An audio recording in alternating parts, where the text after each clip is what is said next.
First of all, you don't know me. We're all about that high school drama girl, all about them high school queens. Always and forever. We'll take you for a ride in our comic girl, cheering for the right team. Drama queens, smart girl, rough girl, fashion but you're tough girl. You can sit with us, girl. Drama queens, drama queens, drama queens. Drama queens, drama queens. That feels good. I really love it. Oh, it's so fun, isn't it? We're back, baby. We did it. Oh, we survived all these years. We are reunited and it feels good. It really does. You guys are more beautiful than you've ever been. And I'm so excited we're back in the same room together. This is amazing. It feels like a homecoming. It really, really does. Like, as long as we played high schoolers, we might as well have our own like letter jackets and high school reunion. And we deserve Oh my this. God, we deserve pink Damn lady right. jackets. Yes. But ours would be blue, right? And they say Yeah, go drama Ravens. I queen. know. Go Ravens. How many times over the years have people come up to you two and said like, when is there going to be a reunion? So much. So many. I've lost count, honestly. It's probably the number one question. And it's fans Yeah. of the show. It's even like the sweetest reporters we've ever spoken to. Yeah. People you wouldn't expect to be saying, please give us a reunion, do that a lot. I really like it when like people who are from countries we had no idea the show aired in come up and they're like, Yes. we learned English watching your show. Yeah. I You know? know. That's nuts. It's been a comfort food for so many people. And it's because of those fans, because of all you guys listening that we're even able to do this right now. We're so grateful and super, super excited to be back together. It's true, though, you know, for us, and we've all talked about this in private, you know, there were years where when we finished the thing we did for a decade, we were like, no, we're done with that. And I think that the passion that the fans have carried out has actually allowed us to fall back in love with the show. You guys have given us nostalgia. You have enabled us to maintain our friendships. And honestly, our friendships are deeper and more ferocious and delicious than they've ever been. Because like we do get to travel to all these cool places together and meet, you know, the people who love our show. And you've reminded us that we love our show. And so now we're bringing you a new show. Did you guys ever imagine when we were like locked down in Wilmington, North Carolina in the early 2000s that there would be a global fan base? Never. Never. I mean, you always hope that, but you never actually, I mean, you can't just sit around dreaming that there's going to be some global like rush that we're going to become a major piece of pop culture and Yeah. then suddenly it happens. And I mean, but you know, you're so, what was 2003? Was it when we started? I didn't even know how the internet worked back then. Was there internet back then? I feel like it was still dial up. I know. Were we using like AIM? Yeah. What even We all is had that? home phones back then. Oh. I'm going to call Joy on her landline. That's right. Landlines, when it was rude to call people on their cell phones because you don't want to bother someone when they're out. I'll just call you when you're home. Now it's like the other way around. What do you guys remember the most about Wilmington? Like, let's talk about when we first, I mean, do you guys remember when you first showed up, like landed in that tiny little airport? Yes. Well, and always a connecting flight because there's Yes. no direct flight into Wilmington. Yes. So you'd fly to Charlotte and then you'd go get on the little plane. And I remember landing in Wilmington and getting off the plane. And I was like, oh, there are 6 gates in the whole airport. There's rocking chairs out front. I was like, can I sit in one of those? I love it here. Had you guys ever been there before? No. See, I was like a Virginia kid. So we would vacation down there growing up. And there was a place, it was like Bubba's Car Lot, you know, and it was all antique picture cars that had been used in movies that had shot there, starting with like Really? Firestarter, you know? So it had been a film town since the 80s. Because Frank Capra built Screen Gems there. yeah. And Like 70s or 80s, right? Blue Velvet shot there. So it, like David Lynch came in and did super creepy stuff. Yeah. Empire Records shot there, which Empire wasn't Records! a David Lynch movie, but oh my God! It's Prince Manny The best. I mean, there were so many cool things that had shot there before we got there. And so for me, it was like, oh, I get to go live in a vacation town where Bubba's Car Lot is, you know, like Yeah. cool. And Dawson's had just like reigned supreme in Wilmington. Were you guys allowed to watch Dawson's? Because I wasn't. You weren't? No, it was a bad kid show. What? I wasn't allowed to watch like Beverly Hills 90210, neither. but or Melrose Place, God forbid. I still to this day, I'm like, what happened on that? But I Dawson's I could watch. I watched 90210 to a point, and then there was an episode where Luke Perry and Jenny Garth had like an affair behind Shannon Doherty's back or something. I remember seeing even commercials about that. I didn't even see the episode. I was actually like away at, this is so embarrassing, I was away at Space Camp in Idlewild. It's fine. But my parents watched the episode, and when I got home, they were like, we can't believe we've been letting you watch this show with your babysitter. She's a bad influence. And I got a new babysitter, and I was banned from watching 90210 forever. So I think because that show was so bad is maybe why I was allowed to watch Dawson's. Because it was like small town kids figuring it out. Yeah. Dude, I remember having girlfriends over to watch like the pilot of Dawson's, and when Pacey had sex with the teacher, my mother came in and was like, about "We're that. out here." I forgot about that too. That was like the first storyline. I came in on Dawson's late, though. I didn't start watching until season like 3 or 4 when they had sort of mellowed out. It wasn't so much of the trying to shock everybody because Kevin Williamson was definitely in a shock zone at that point when he started all that I stuff. think maybe I must have done the same. I must have started watching it later. And then I remember being in college and ahead of a season premiere, going back and watching from the beginning with friends. And I think that might have been the first time I saw that. Yeah, dude, it lit my world on fire. And all of a sudden, then everyone at school knew I wasn't allowed to watch it. They're like, she's a nerd. Yeah, but we were all actors at that point. Or like, Joy, you started really young. How old were you when you started working? Oh my gosh. Well, yeah. I mean, I started professionally when I was 12. So, but I was doing a lot of theater. We were all drama queens in our own right of our high schools and schools. You know, we all did drama club and school plays and all that kind of stuff. So that was, and you for sure were, Hilarie. I know you did a ton of musical theater. I was initiated into the high school theater program when I was in 3rd grade. I was 8 with a letter jacket.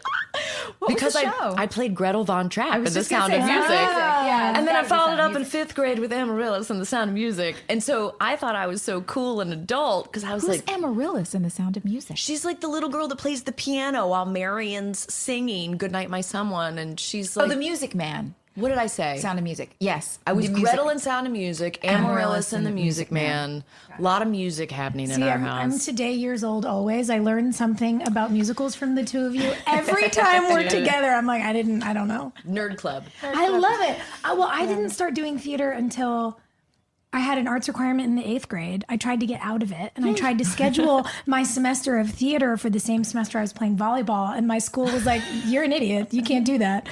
So I had to miss volleyball for the year, which in hindsight is a blessing because I never grew, so I'm not tall enough to be a volleyball player. I can see you being an aggressive volleyball player, Sophia. You're competitive. scrappy. Yeah. You're competitive for sure. But you could do that. I'm like, I can get in there. I can help.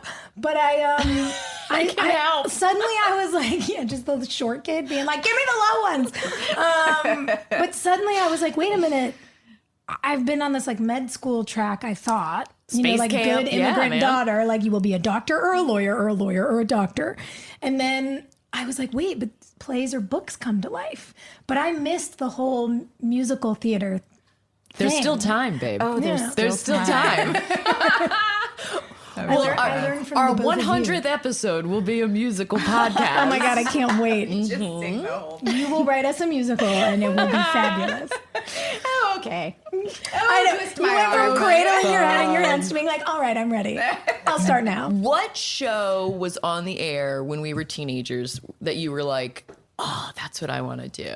Like, Felicity. Yeah, Yeah. Felicity. I got to be in a couple episodes of Felicity. You did? Yeah, I did. rewind. Rewind. Yeah. I was, her teacher was like, seemed like he was hitting on her. And there was some episode where his teacher seemed like he was hitting on her.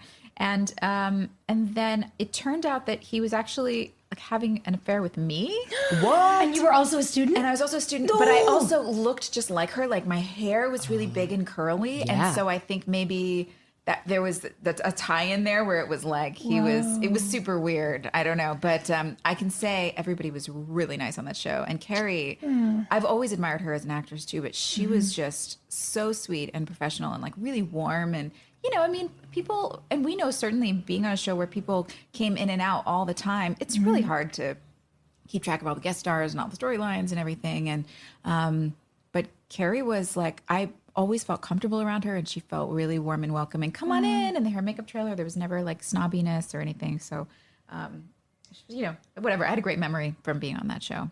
But what else was on the WB at the time? The WB was huge at the time. Yeah, huge. It owned our total age bracket. Yeah. Because Charmed was a big deal. Yep. It was Charmed, Felicity, Dawson's, Buffy. Veronica Mars. Buffy. We grew up on Buffy. Yeah. Wasn't we? Veronica Mars was UPN until it moved you're over, right. until we merged. That happened in our merger. Yeah. Oh, well, see, yep. That was Beep, that boop. was nuts because they were our competitor, and we had this like rivalry. Don't you remember the end of Veronica Mars in their credits? They had like an icon of a tree burning, and we took it so personally. I don't remember that at all. And then we all merged and we were on the same network, and it was like, oh hey guys. It felt like West Side Story. It was my just God. like, cool, I guess we're friends now.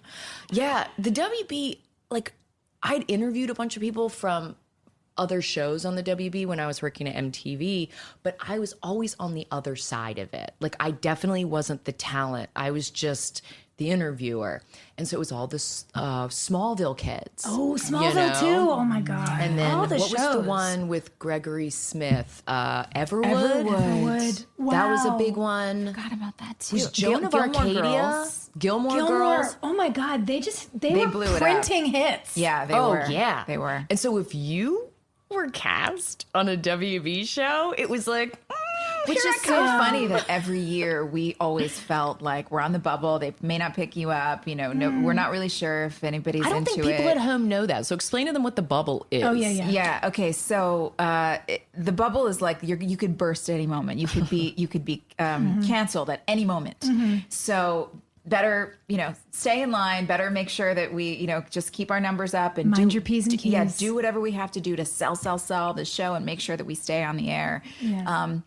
But it's ironic because, you know, clearly at that time, the WB wasn't picking up shows that were not going to be big hits, let alone keeping them on the air for longer than 2 seasons, I think is a fair space of time to say. Like by then they know. And yet even into season 5, 6, 7, 8, we might get canceled. I don't know. Every season I was there, it was like, you're lucky to have a job, miss. Yeah. You know? And isn't Yeah, it funny which that now as we were, adults, like all of us producing and directing, we're like, oh, that's a scare tactic to keep your employees terrified so they never ask for anything. Got it. Thanks, guys. But as kids, we were like, oh my God, we might lose our jobs. Yeah. This might be the year we all find out we're failures. You know what has happened? We've reached that point in adulthood where we're like, fine, I lose my job. It's fine. You know, like the apathy has set in. But, you know, that was the biggest break ever. Yeah. And trying to prove ourselves was funny and also like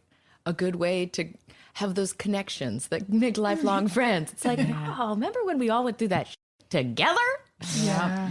It's like having matching tattoos on the inside. Yes. Oh, I love that. I almost got a tattoo at your wedding, so. I did too, almost. Yeah. The line was just really long. I I was ended like, up I'll getting it come later back. though. I still got the B. Yeah, I you just got it did. later. I love it. Listen, we had like 93 people get tattooed at my wedding.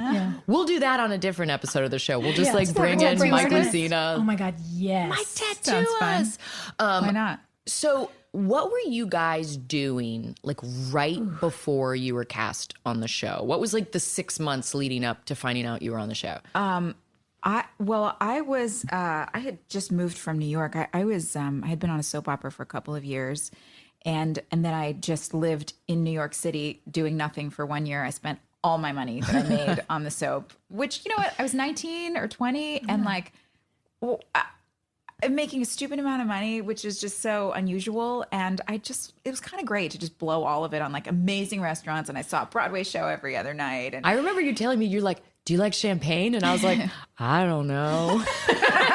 You were like, I'm good at champagne. I mean, I was like, I moved moved out when I was 17. I had my own apartment, you know, and That's and nuts. so, you know, I'd been kind of living on my own, taking care of myself for a long time. So when I got to LA, I went to LA because I was in New York. I spent all my money. I went to the ATM one day and I had like $2,000 left. And, you know, I was like, oh, well, I guess I got to go to LA and try and get some guest spots. So I just packed up my bags and moved to LA. Did you know where to go? No, I mean, I had been in LA so much because I had flown, pilot season since I was 12, 14 years old. I was always flying out there for testing and pilots and stuff.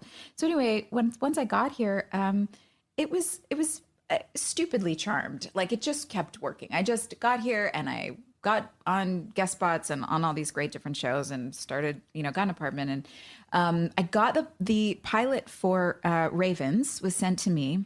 And I flipped through it and I just was like, I don't know if I want to do a teen drama. And there were a lot of other auditions at the time. So I just kind of passed by it. And then 6 or 7 months later, my manager called me and she said, watch this pilot. This is a show, the show I wanted you to audition for a few months ago. But anyway, they're recasting one of the parts. And if you like it, take a look. So I took the pilot, the videotape. It was a chunky tape. I still have tape. that chunky tape, man.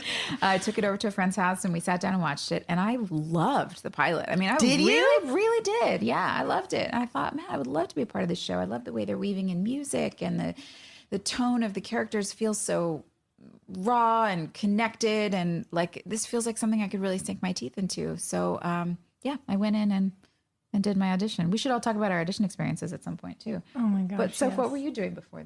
Oh man, I mean, I was a junior in college. I had done this movie. I had auditioned for the female lead in Van Wilder, opposite Ryan Reynolds, and they were like, "You look 12. This isn't going to work." Oh, no, you didn't. I thought you looked really pretty. Well, they kept bringing me back in, and I eventually tested for the movie, and they were like, "We just think you look too young to work opposite." Was that the Tara this Reid part? Grown man, yeah. And they were like, "But there's one scene where there's this freshman in college girl, and we'd like to offer it to you." And I was like, "Wow, this is cool." And I remember getting to work, and they were like, "Okay, so you're gonna take that mark." And I was like, "What is a mark?" Yeah. And Ryan Reynolds was the sweetest person, and he was like, "Come over here," and he gave me like a seems 4-minute charming. lesson. And was just like, this is a mark and what it means when they say toe up and da-da-da-da and look for this and make sure no one's ever in your light. And I was like, okay. And then 5 minutes later, they were like, so you're going to like, you know, we're going to smash cut to her walking in the room and you're in his lap and you guys are making out. And I was like, wow, this is tremendously awkward. Thank God he's such a nice person. And he's like remained the nicest human. But I did that. And then I did this 3-episode guest arc on Nip Tuck the first season. Oh, that's right. Yeah. Yeah, which was so fun and so like salacious and out of control. And then I was like, it was summer and I was working my retail job. I was working at the Century City Mall. What shop? I was working at Bloomingdale's. Girl. I did. And You were like Rachel Green. literally, I was following in Jennifer Aniston's television footsteps. And the anxiety that I had every day, because like all the other kids who worked there were bad and they would just take like extended smoke breaks. And I was having a panic attack every day because I was trying to recolor coordinate and arrange everything on the shelves by size and nobody else cared. And I was like, I can't take it anymore. And then this came up and it was actually really interesting because similarly to you, I had read the Ravens script. And by the way, for anyone listening who doesn't know, One Tree Hill was originally titled Ravens, you know, the name of the basketball team. And I had read the script and I had wound up doing a different pilot for the same production company, Tolan Robbins. Yeah. And it was very in the line of amazing WB shows, sort of like a Seventh Heaven, like really warm family story. Oh, that's another one. Seventh Heaven. Heaven. They printed hits, Yeah. I tell you. But it was a pilot for ABC, and ABC was like, we don't really need a family show. Like, this is cute, but we're not picking this up. And fun fact, Jeffrey Nordling from Big Little Lies played my dad, and my God, he's just been amazing forever. But our show didn't get picked up. And then they were recasting your part. They were recasting Haley. And I got a call from one of the producers who was on my pilot and on One Tree Hill, who was like, you know, we have these 4 lead characters and all of them, when you meet them, are really struggling with something.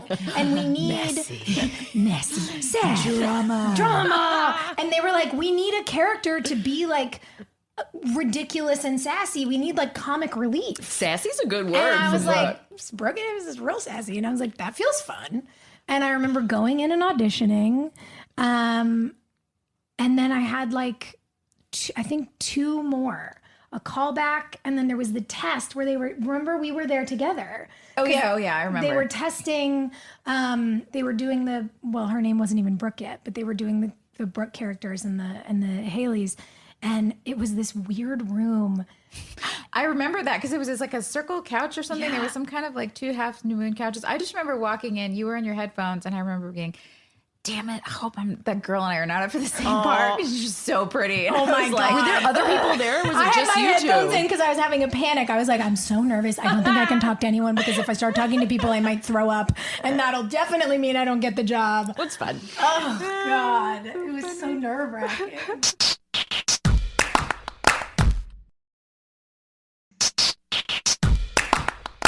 No, I'd been in LA like 6 months before Ravens, maybe even more than that. And I'd had one boyfriend, like I'd only had one boyfriend in my whole life.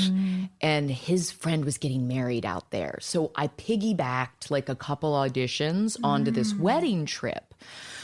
And he was so pissed about it because he had to drive me around. It was LA. It was like before MapQuest, like it was before you had to like Uber. read a map to get the around. Thomas Guide.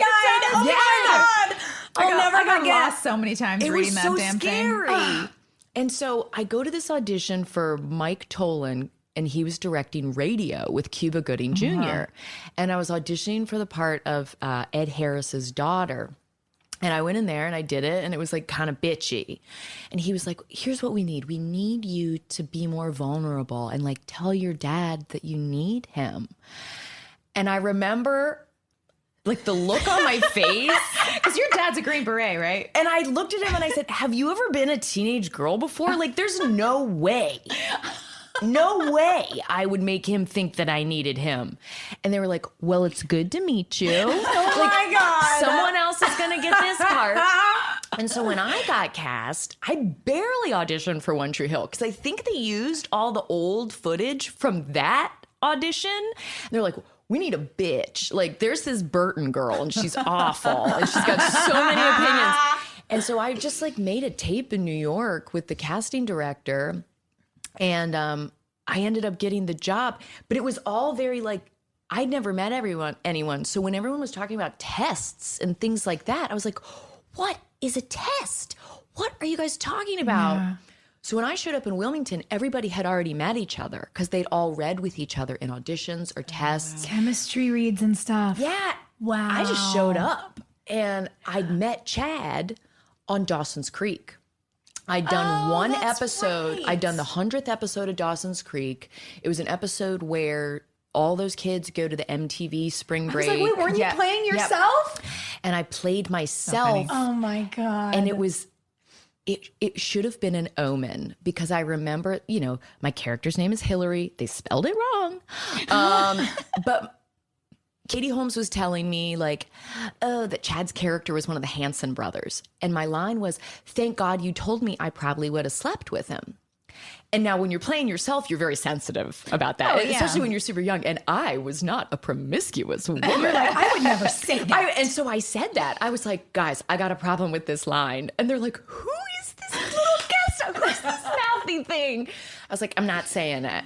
And so it should have been an omen for like the continuation of my career down in Wilmington. Years of I am not saying this in this scene with this person. I'm not doing it. What slutty stuff is this? Oh my God. Yeah, but Chad got into the van our very first day. We were like going to the read through for the pilot and introduced himself like we hadn't met. And I remember being like, this is war. So all the like angsty bitchy stuff was legit. Like I was just being I was a jerk kid. I love it. Brought that energy in. It was real. Oh my God, I love it. What's crazy to me is you telling that story makes me realize that the 3 of us had the exact same experience starting on our show. we all showed up to spaces where everybody else knew everybody. Yeah. Because when we showed up, you then had done the pilot and you knew everybody, but you were meeting everybody for all the Haley reshoots for the first time. That's right. And then when I showed up to start working, I had already been there for a bit. you had been there for a week because I wasn't in the pilot. I started in episode 1, but they brought me out during the pilot reshoot scenes that you were doing. And so it's blowing my mind that the three of us women had the same repeat experience. That's weird. That's crazy. And to learn that today is really weird. I apologize for bringing a chip on my shoulder. Just like, who are these motherfuckers? Who is everybody? You know? We'll show them. What I think was really fun is that we got to insert little tiny pieces of our real selves into our characters. Because I don't know that our bosses necessarily knew what they were doing a lot either. It was new for a lot of them. And so we got to influence little bits and pieces of who our characters would become. I actually had been a cheerleader in high school. I was a very grumpy cheerleader in high school. I remember having like pictures of Charles Manson and quotes of his on my megaphone. And like just to be contrary. Just to be a dick. I love it. And so when they created this character, I was like, whoa, that hits close to home. What were pieces of your characters that really stood out for you guys? Either that were there already or that you inserted? Gosh, I'm trying to think about this because I have, well, first of all, I have the worst long-term memory ever. You could make shit up. No one would know, Joy. I mean, I remember getting there and I was kind of, like I said, already used to being dropped into new situations on my own and just having to sort of handle it and connect with people and make friends. So I'd been doing that for a while. So, and I'm such an introvert that I was also like, just wanted to spend time in my hotel room and walk around on my own and The Riverview Suites? Yeah, the Riverview Suites. And that, I'd walk around just like being poetic and writing poetry on the back of napkins and things in my mind, writing songs and like just so awkward and didn't know how to actually have a real like spending time getting to know somebody. I guess. So I think a lot of my experience was colored by that. But in terms of Haley and being on set, I mean, I remembered shooting the scene in the cafe with Karen and the chili and some thing about magazine pages being sticky. Ew, gross! I don't know. We're going to have to, when we rewatch this pilot, we'll know what I'm talking about. But there was something about that. And I was like mouthing off to Lucas and it felt very comfortable. Moira and Chad were both really welcoming and really encouraging. And I felt like I had room to play, and I think I resonated with the sense that Haley felt kind of introverted and awkward and didn't really know how to connect with people. Because even though I'm an extrovert introvert because of my business, I've learned how to walk into a room and manage having a conversation, connecting with lots of people, and being charismatic. But inside, I'm crawling into a hole and like can't wait to be alone. Yeah. So I think there was a lot of that part of me that I recognized in Haley and, connected with that. What about you, Soph? Oh, man. It was really interesting because there was a boldness to Brooke Davis. Well, actually, I need to rewind. Her name wasn't even Brooke Davis. What was it? Yeah. It was Tara. Oh my gosh, No. that's right. Like 1000% no. Not that there's her anything name. wrong with Tara. Not that there's anything wrong, but like that was not her name. Yeah. You know, like Yeah. it just doesn't feel right. Brooke is an expensive name. It is. And you know what's so funny is I remember when we were getting everything settled and one of our writers was like, well, what name do you like? And they suggested a couple. And my best friend from college is a girl named Brooke. No way. And she is just like one of those people who is so chic. Like she can put on something that is actually like expensive and beautiful, or she can put on a Zara t-shirt and it looks like it's a designer. Like somebody else we know. Fancy my God. pants over here. that's very sweet. I always am like, this is like a nice outfit. Why do I look like a teenage boy in this? Is how I feel every day. Also, like every single day I wear a pair of jeans and an oversized blazer, but this is not the point Uniforms we're are on. important. I do love a uniform, but there was something about like her spirit, even in college. Like I, similarly to you, I think I know how to I know how to show up in a room. I know how to do my job. I'm really, really good at being bold for other people. But I've realized as a grown-up who has invested money in therapy, I'm actually, historically, I have not been good at being bold for myself. And my friend Brooke from college was so unabashedly bold and was never ashamed of anything and never embarrassed by anything and never worried she was offending anyone. She was so herself. And I knew that this character was supposed to be like that. And I think the interesting thing is that I learned a little more about how to do that for myself because I played Brooke Davis, and I brought like deeply self-conscious fear and self-searching to her. And I think I was able to humanize her because very similarly to you, and I know we all experienced this on our show, there were things that were written for me to do as this person that I just refused to do. Yeah. I said, I'm not doing this. Yeah, we all had moments like that we for all sure. had that. Yeah. And I think there was something really beautiful that we got to be inspired by our characters. We got to inspire our characters. And weirdly, we stuck up for each other. Like, I'm like, oh, Brooke Davis and I stuck up for each other every day. Oh, that's a good way to think. I feel that. I feel like Peyton Sawyer is a very different person than I am. And I'm so defensive of her because she's like a broken winged bird, you know? And there are other people in our industry who have done teen dramas who try to distance themselves from it. It's like, guys, it's a genre we make fun of. You know what I mean? And so for me, always like owning her and defending her has been, it's been a life's work. But also, like, have we forgotten what is their show? Come on, Claire Danes and Jared Leto's classic. My So-Called My So-Called Life. Like, they're two of my favorite actors who make the most incredible Academy Award nominated films we've ever seen. Like, I don't hate a teen drama. I love it. I think it makes so you funny. great. People love them. People love them. And you said something that I thought was so smart. Girl, all day. This is I know exactly what you're going to say. No, you This is tell my them because it's your mantra. mantra and I love it. Listen, all these folks out there winning awards with good scripts, I'm not impressed. Because if you can take a script and make it relatable and watchable and like make somebody cry, you're a winner. I agree. And I think about that so often and I'm like, if we can make you weep and have a deep talk with your family after an episode of our show on a very mediocre script 98% of the time. And a dog can eat a heart. Exactly. You know? we can jump sharks and you still love us. Like, come on. Yeah, dude.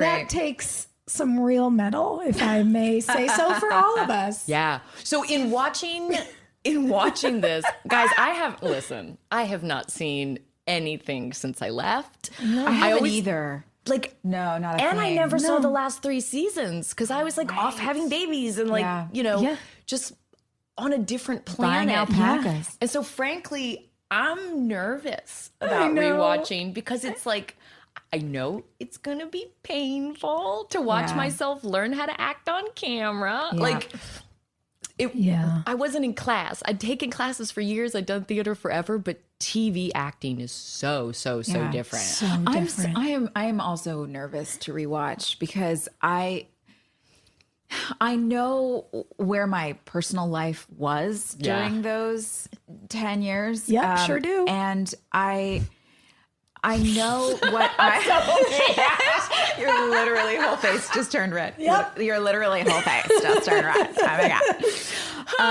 God. We got a lot in common, ladies. Yeah, but when I think back on, there's so many parts of myself that I also have invested money in therapy. And have, done a lot of work as you do when life kicks your ass. And when I think about the sort of superiority complexes that I had back then, and like how judgmental and like how there was just so many things that I look back on my younger self and I don't know if you guys do, but I cringe at a lot of those moments. I mean, I'm still learning to forgive myself for just being human and growing and learning. But I think back and I know I inserted so much of that into Haley. And so when I watch her, when I have seen clips or things come on, I always cringe because I'm just like, oh God, she's so like, is that what I was like? Oh God. Oh, I'm so sorry. I felt insufferable. I'm so sorry. I'm insufferable. Oh man.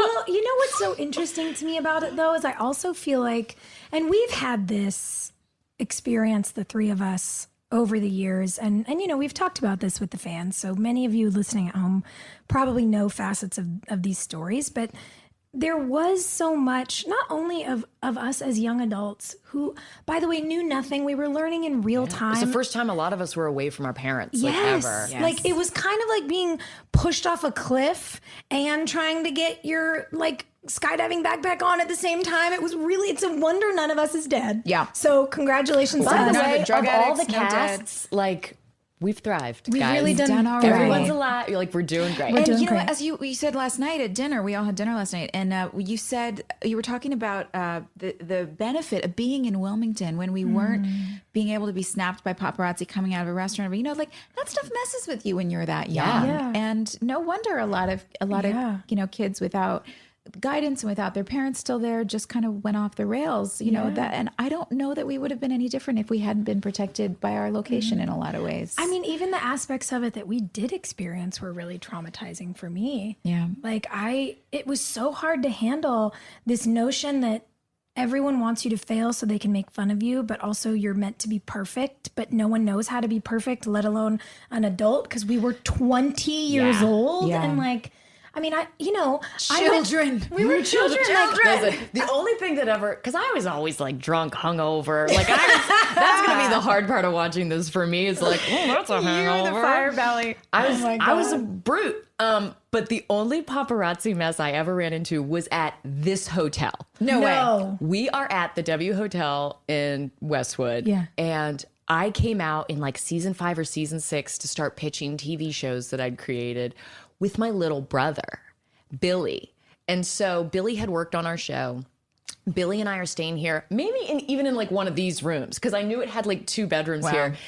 And the next thing I know, like the magazines are reporting Hilarie Burton seen laughing over dinner at the W Hotel with a mystery man. I was like, it's my brother. Ew, gross. Oh my But it was God. so late, you know, and I felt yeah. so violated, and that happened to me once, you know? And so I can't imagine, you're right, the kids that are just under the microscope all the time. Yeah. But it's so interesting because when we think about it, there was that external attention. There was the very real world of what we were learning on set and being human beings, making mistakes and, you know, being hungover and figuring it out. and you know, never hung up. Never. It's part of my problem, by the way. We'll get you there.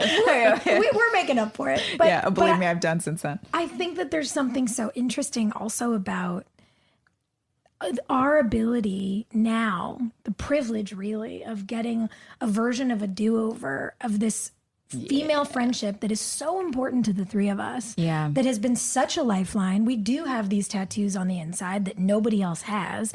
And we've been able to be like, oh, wow, weird to learn that there were some adults who didn't want us to be friends because they thought we would negotiate together.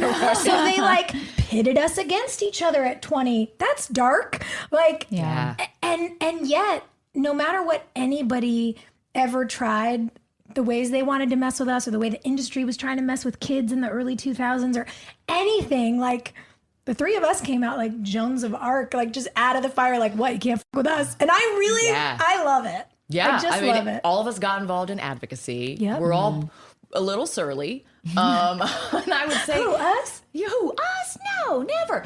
No, I mean, I think rewatching it together as a group is going to be fun because I didn't know what you guys were going through on the show.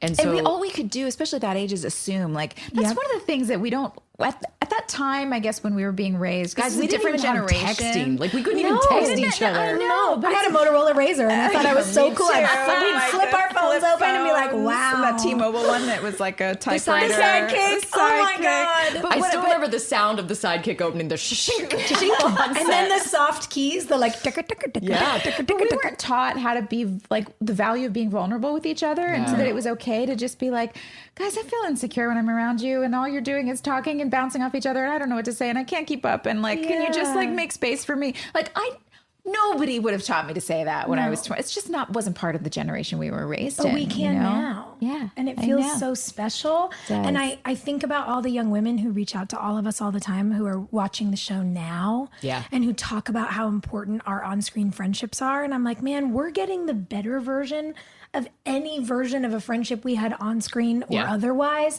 We're getting it now in our adulthood in this new era, to your point, Joy, of like women actually being taught to go to bat for each other instead and for of themselves. Yeah, like we're not each other's competition, we're each other's greatest champions. But back then, everyone around us wanted us to compete with each other. And I don't know, I think that all this stuff that's so scary to watch, I'm so Guys, they relieved I get to literally watch said to me, with they're you like, guys. Joy's the talented one, Sophia's the gorgeous one, and you're the angry one. And I was like, what? Okay. Wow. Said to you? Yeah. Yeah. They said horrible things to it's us. not wrong. It's like, I was pretty angry. You're also beautiful and Well, talented. I think we all do okay for ourselves. But in doing this, I think those titles are a fun thing to poke at. You Yeah. know, like we're going to have our friends on the show. Yeah. Lee had his experiences. Antoine, Yes. James, all of our peers also had those experiences. So throughout the course of this whole series, like I'm excited to have them on because they're going to have a totally different experience they'll than we have did. experienced things we never did, for sure. This is what you were saying, Sophia, is I think it's the biggest reason why we wanted to do this podcast, because as fun as it is to reconnect, I love doing this with you girls. And, you know, this is such a cool revisit to a major pop culture moment. Yes. But the fact that now as older women, you know, Hilarie and I are moms, raising young girls also, just being able to offer to the younger generation a vision of what a sisterhood can look like. For women who grew up watching the show to be able to revisit that maybe with some of their girlfriends, you know, maybe you out there listening will learn along with us some of the things that we are some of our takeaways, some of the things that we're learning as we heal in some ways, which I think this is going to be healing in a lot of ways watching I don't know, guys, as well. that second season mullet I had, I don't know if I'm ever going to get over it. Yeah. But anyway, I think it's going to be great, and I think I'm really excited because I think that's going to be really helpful for a lot of young women tuning in. Yeah. I do too. All right, let's get weird. Sorry, you can always count on me to be. I know you're sincere. Listen, and you can always count on me to ruin it because I'm like, Feelings are so I know. hard. We love to lean in, and Hilarie's like, I got a joke. Guys, I got a I'm so joke. sweaty Quick, right Chandler, now. say I something love funny. it. Feelings, this But is why we I was need always that. hungover. This is why we're a good unit. Yeah, it's we were cast really well, and it's weird to think that there was a person out there who was responsible for choosing our friendships for us.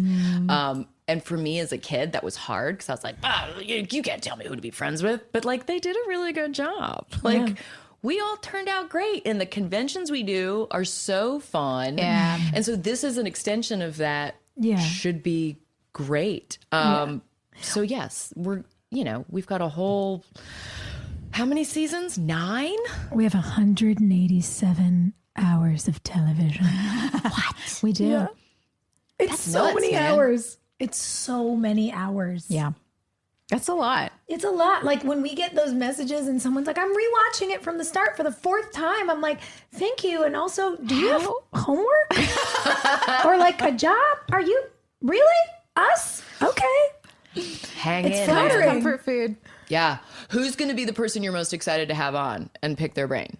Paul's going to be a blast. Look, no lie. That's going to be fun. He's got a lot of energy. I can't wait to hear Moira's perspective. Yes. Because like she was our age when we started our show. Yeah.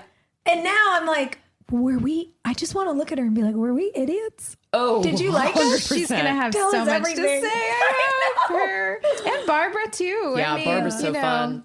That was so Antoine cool. for me is Oh so my fun God. because his perspective on all. Antoine had like kids who were teenagers when we were Yeah. shooting the show. Yeah. And so he also was removed from it in a way where he could just watch us like spin our wheels and be messy and loved it. He loved Yeah. it. Like when Anton called you and was like, you need to go out tonight. We're going to Sidebar. You know, like you knew, Yeah. all right, I'm going to get a lecture tonight. And he would just make sure that everything was cool. He was like Yeah. a good negotiator.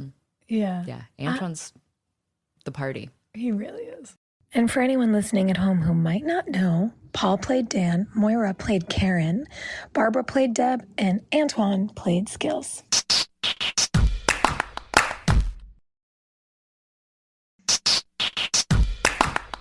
When you think about the sort of epic feeling of, oh my God, I've been cast on a WB show. Do you guys remember? Because when I think about landing at, our sweet little 6-gate airport, which, by the way, when we've gone back for conventions, I'm like, oh, I just love it here. It still smells the same. Like, It's the smell. It's perfect. But I remember leaving the airport and I had to go straight to the studio for like a first meeting. And when I pulled into Screen Gems, the side of one of the stages had that huge Dawson's Creek mural on it. Yeah. And I just remember thinking, oh my God, I'm here. Yeah. And it was so great. Like at 20 years Something old, big it was is happening so right crazy. now. That's what it felt like. I was just counting the Really? days till our own big old heads got put up on the side. They put us, And they did. And they They did. put us in like the side of the cafeteria. That building. The entire side wall. Yeah. Yeah. Yeah, I was down with that. We all landed in different parts of town too. Like when you first get cast on a Warner Brothers show, you all stay at like the Riverview Suites in Wilmington, which is the suites. It was like an extended stay hotel. Yeah. But then we all went off and picked our own places to live. And Joy, you were at the beach, right? Didn't you go to the beach season one? Oh my gosh. I think I did, because that was the year we got those dogs. Remember, Sophia? We got those dogs. Oh, we went on a Saturday and got I know. Yeah. I wasn't invited to Puppy Day. I was hungover. might have been. Party. I think we were I scared of was you. at the beach. So angry. I moved downtown second season. So yeah, I think, where did you go? Well, the very first place I got, because they put me up for the pilot, and then it was like, okay, child, here's a chunk of money. Go find a place to live. And I'd never signed a lease on my own before. I didn't know how to do that. And so I found an apartment for like $650 a month that was directly across the street from Karen's Cafe. I was living above Firebelly. And it was the first time I'd ever lived alone. And there was this dude next door to me who was so scary. His name was Glenn. If he's listening, I don't even care that you know you're scary, because you're listening to this, which proves you're scary. So anyway, Glenn was so weird, and like would lean out on his balcony to peek in my balcony. And, Oh, God. and then I found these holes in the wall, and I was No, like, you did not. But I didn't know if it was just a shitty building or like Glenn was Like Anthony Perkins' psycho scary. holes in the wall. So I was so scary. So that is when I started Norman inviting Bates. the crew to come over every time they wrapped at Karen's Cafe, just because I didn't want to be by myself. And so I ended up having like ragers at this little $600 apartment. Yeah, you did. And it was fun. Like it was a great time. I was not far. I was also off Front Street. The first apartment I found was, You had a was nice gorgeous. apartment. God, I loved that Gorgeous. apartment. It was just in such a weird little building that I think there were only like 4 apartments. There was a weird staircase that went up the side of every level. And I think it was like 2 apartments per floor. It was basically the unused space that someone realized they could be making money on, because it was the other side of the rooftop of the real cafe. Oh, that's right, 'cause I remember that brick wall. It was all that exposed brick, because I think it had been outside, and then they just made it inside, and they put these 4 apartments in this like random That was space. so cool. And it was so cool. And I remember having to negotiate with the parking lot across the street, because there was obviously like, there was no parking, there was no nothing. I negotiated with the parking lot that was across the street that was like a, pay by day place.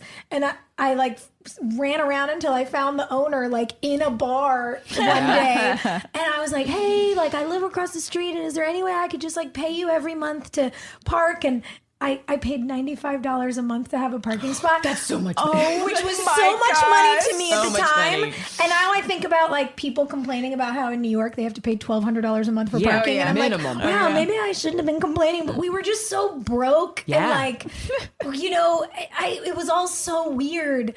I remember, you get your like they give you a couple $1,000s and they're like, buy your own plane ticket and then move across the country with all your stuff. And you're like, okay. Like it's Sure, all so scary. But I loved that apartment. Yeah, I think it's such an did. You adventure. have a bunch of scrapbooking stuff. Yeah. I Oh feel my like gosh, I came that's over to right. pick you You up were and you're so- like, this is my scrapbooking room. So into it. I was so, my whole quote dining room table, whatever that was just covered in photo album shit. And I think I was into it for like a year and then was like, well, I have a lot of, what's that called? Decoupage? No, cardstock. Cardstock. Yeah, see, look at You what had a all the bad scissors scrapbooker with, like, I the am. weird With the edges. weird edges. Oh I was my like, I'm going to gosh. cardstock and I'm going to make borders and it's going to be beautiful. And then I was like, no, I'm not. No. I tried. Listen, we've got a whole TV show. That's the scrapbook. But see, this is right. the thing. Even when it's not going to last, I'm really committed to the thing I decide I'm going to try to do. Even if it's just for a moment. There have been so many hobbies that I've been like, scrapbooking, I'm going to do that. yeah. I'm going to learn how to, I don't know, play the guitar. Knit. Never did that either. But I have one. Do you? Part of being an artist, Yeah. though, I think. You know, Yeah. you explore all these different ideas. I did see try to what learn to knit. Fits Damn the it. best. Listen. Knitting, that's right. We all picked up weird hobbies to keep ourselves busy on set. Yeah. A lot of, pre-social media. Now everybody just like scrolls through their phone. Yeah. Yeah. No, Back we then- actually talked to each other and read books I mean, and had yeah. knitting circles, kind of. Not really. We would And we got interrogate the dogs. new kids. And we got dogs. That's Yeah, right. guys, I didn't get a dog. I did. Little Annie. She was such a good dog. and Carolina. Oh. Carolina, remember that little my golden? God. Yeah, little golden. Was she a lab or a retriever? I don't know what she was. They were was so cute little sweet. farm dogs. Yeah, she ended up on a farm. I just wasn't ready to take care of an animal at that juncture in my life, but I am now. Listen, before we wrap up, I have kind of a little surprise for us. I like surprises. Dun, dun, dun, dun. Joy always has good surprises. Yeah. Oh, Okay, so this was given to me by one of our executive producers, Greg Prange, at the wrap of the pilot. The wrap of your Congratulations reshoots. of the. It could have been the end of season one. It was a big gift, so maybe it was the end of season one. I'm not sure. I just remember having this moment. It was definitely like the first at the very beginning. I mean, that's a nice regardless, box. look, What year this is is a that? 1996 box of Dom Perignon, and it's not a box; it's a bottle. Excuse me. definitely didn't It's a get box one with of a these. bottle in it. Yeah, Joy, what did you do that we didn't do? Yeah. I thought everybody was like No, I getting. think you truly like reshot the pilot and you got a present. Yeah, I guess that was what it was at the end of Yeah. the pilot. So anyway, Wow. I've been saving it for since 2001, I guess, right? Three. Don't make it worse. 2000-ish. 2003. But let's pop it open and Oh my God. let's actually enjoy this bottle that I've been queens. saving for exactly the right moment. Is there anything more dramatic and fancy than a vintage No, Dom? girl, I love fancy. And by the way, like, it's so nice to be in a moment where you know it's special. Like, when Yeah. we were kids, I don't know that we recognized it all the time. And so reuniting now feels good because we know it's special. And Joy's gonna... Okay, here we go. Wow. That was very professionally done. Thank you. I drink a lot of champagne. Yeah, guys. apparently. Ooh, look at the color. That's what you This is said. like a nice amber color. You're welcome. This is Listen, so I have special. moved several times with this bottle, so there's a good chance it's terrible. Well, But we're Honestly, that would be kind of we're perfect. such good actors. No one will ever know. I love you guys. I love you guys. Here's to drama queens. Yeah, that works. Oh, no, that's nice. Oh, wow. Well, kids, we're gonna have a great time now. Yes, we are. We'll see you next week. What are we doing next week? Next week we are rewatching the pilot. So before you watch our show, I mean, if you want to participate, go watch the pilot and then come listen. We're gonna have a nice chat about all the fun things we remember, and who else knows what else is gonna come up. A little bit of talk. Just a little. Just a little. We deserve it. Champagne talk. Hey, everybody. We deserve it. Hey, thanks for listening. Don't forget to leave us a review. You can also follow us on Instagram at Drama Queens OTH. Or email us at dramaqueens@iheartradio.com. See you next time. We're all about that high school school. Drama girl, all about them high school queens. We'll take you for a ride in our comic girl. Cheering for the right team.